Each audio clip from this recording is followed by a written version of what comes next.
आमचा मावसा हं. तो चांगला शिकलेला होता. मग म्हणे कोण बोललं गड्या त्याला, कारण तो डायल साहेब मला आमच्या भाषणामध्ये पारडगावाला हिरा म्हणले होते. हं. शंकर थोरात या गावातून हिरा जन्माला. बरोबर. तर त्यांच्या मनावर तो पकडा बसला, शंकरला हिरा म्हणले आणि इथं आपल्या गावातून हा करतायत. डायल साहेब म्हणले असे. हं. आणि किती चांगला मुलगा, गुणी मुलगा, इथून रोज शिकायला जातो हं. आणि फार चांगला राहतो. बरोबर. शिकावा तर शंकर सारखं शिकावा. बरोबर. त्यांचा मुलगा ग्रॅज्युएट झाल्यानंतर हं. पण ते त्याला काय म्हणायचे, अरे शिकावा तर शंकर सारखं. बरोबर. कष्टात इतक्या. बरोबर.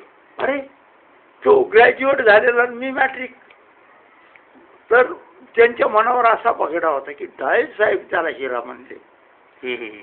आणि हे पदम पाळक असा बोलला हं. हं. आमच्या सोयऱ्याला. हं. पोरावर तो इकडे आला तर हाना म्हणे बट त्याला. अरे. असं माझ्या बाजून. अच्छा अच्छा. काही नाही शंकर तू राहायचं. हं. त्यांच्याकडं रॅशनचं दुकान होतं. हं. एक हॉल होता गावाच्या मध्यस्थी. हं. त्या हॉलमध्ये उघडून दिला मला. हं. तू इथं झोपायचं म्हणे. हं. घासलेलं तेल मिळत नव्हतं.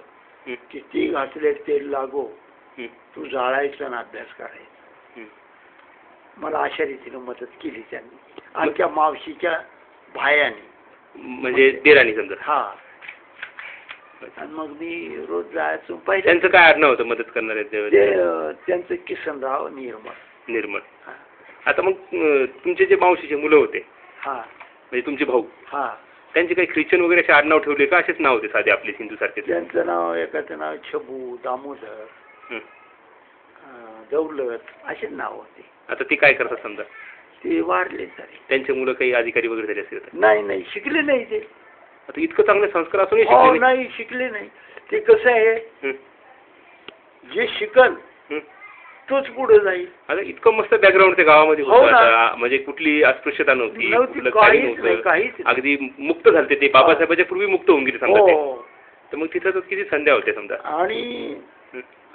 म्हणजे कसं आहे, किसनराव जे होते तर ते चौथी शिकलेले होते, पण चौथी शिकलेले होते ते.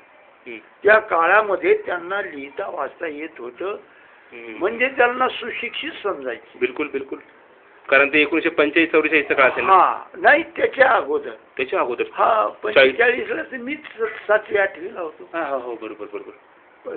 ते जवळजवळ 20-25च्या काळातले असते. 1920-25 ला? हो दलित म्हणून शिकलेला? हो. अरे बापरे. तर असं होते ते. तर ते म्हणजे पुढाकार घ्यायचे. हं. मंडळीमध्ये पंच म्हणून निवडून यायचे. हा हा. त्यांना मान द्यायचे. अच्छा अच्छा. पांढरी कळी धोतर असं नेसायचे. आता मला कसं, म्हणजे तुमच्याकडनं ही जर माहिती मिळाली मला, आता शेषाद्रीने काम केलं समजा तिथं, हा. पण शेषाद्री काम करत असताना आपल्यापैकी कुणीतरी तयार झालं असेल ना की हो आम्हाला ही ख्रिश्चन व्हायचंय?